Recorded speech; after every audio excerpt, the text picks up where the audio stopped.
some in the media thought the Browns took a lot of time hiring their defensive coordinator. Longtime Browns beat reporter Tony Grossi with his thoughts on the process that led the Browns to hiring Mike Rutenberg.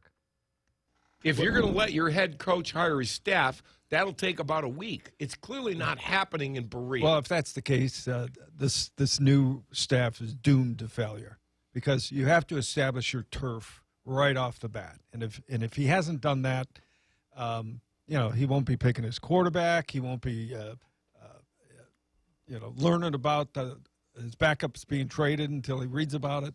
Same as the old coach. Okay. That's something that we haven't really talked about.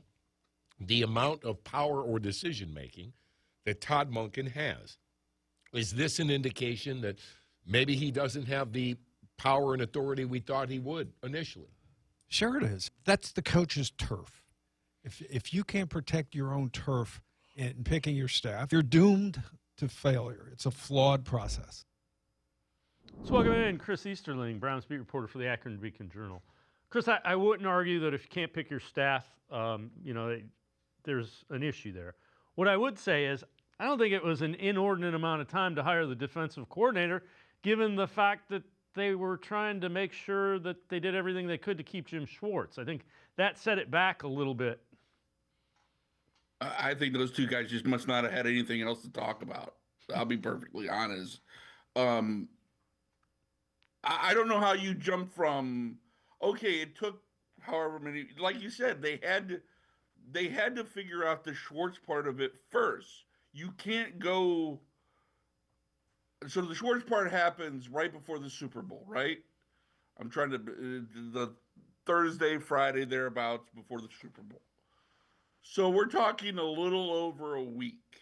Yep. 10 days. And that's what I hear two guys jumping to a lot of conclusions that, look, will the hire work? I don't know.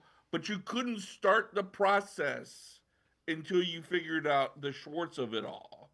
Yep. And Schwartz didn't give you anything definitive until February 5th or 6th. So I think this is much ado about nothing.